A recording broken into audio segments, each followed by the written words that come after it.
एक आकाश का राजा था और दूसरा पाताल का स्वामी। दोनों शक्तिशाली, दोनों अमर, लेकिन दोनों एक दूसरे के सबसे बड़े शत्रु थे। गरुड़ देव और शेषनाग। कहते हैं जब भी गरुड़ अपने विशाल पंख फैलाते थे तो आकाश कांप उठता था, और जब शेषनाग अपनी आंखें खोलते थे तो पाताल में भूकंप आ जाता था। लेकिन सवाल ये है, आखिर इन दोनों के बीच ऐसी कौन सी दुश्मनी थी जो युगों तक खत्म नहीं हुई। ये कहानी शुरू होती है महर्षि कश्यप के आश्रम से। महर्षि कश्यप की दो पत्नियां थीं, पहली विंता, दूसरी कद्रू। विंता ने जन्म दिया गरुड़ को और कद्रू बनी हजारों नागों की माता। शुरुआत में सब शांत था, लेकिन फिर एक छोटी सी शर्त ने पूरा ब्रह्मांड बदल दिया। एक दिन दोनों ने आकाश में उड़ते दिव्य घोड़े उच्चैश्रवा को देखा। कद्रू बोली, इस घोड़े की पूंछ काली है। विंता ने कहा, नहीं, यह पूरी तरह सफेद है। फिर लगी शर्त, जो हारेगा वो दूसरे का दास बनेगा। लेकिन कद्रू ने छल किया। उन्होंने अपने नाग पुत्रों को आदेश दिया कि वो घोड़े की पूंछ से लिपट जाए, और जब विंता ने देखा तो पूंछ सच में काली दिखाई दी। विंता हार गईं और उसी क्षण गरुड़ देव की माता दासी बना दी गईं।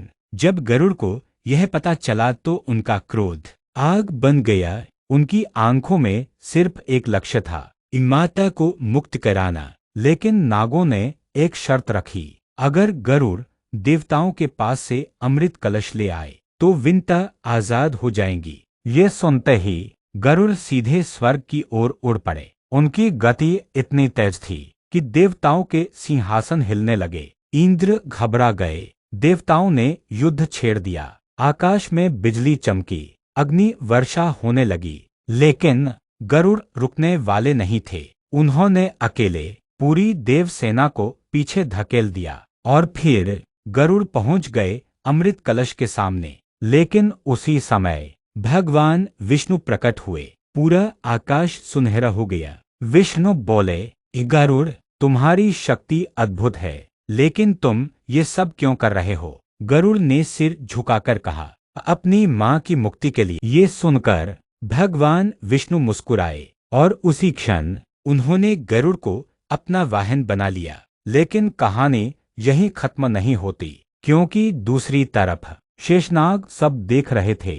वो समझ चुके थे कि अब गरुड़ सिर्फ एक पक्षी नहीं रहे, वो स्वयं भगवान विष्णु के सबसे निकट पहुंच चुके हैं। और तभी शेषनाग ने एक ऐसा निर्णय लिया जिसने पूरे ब्रह्मांड का संतुलन बदल दिया। उन्होंने अपना शरीर समेटा और सीधा क्षीरसागर की ओर बढ़ने लगे। लेकिन आखिर शेषनाग ने ऐसा क्या देखा था जो देवताओं तक को नहीं पता था? और क्यों भगवान विष्णु ने एक साथ गरुड़ को अपना वाहन और शेषनाग को अपनी शैया बनाया? क्या ये दुश्मनी थी या किसी बड़े रहस्य की शुरुआत?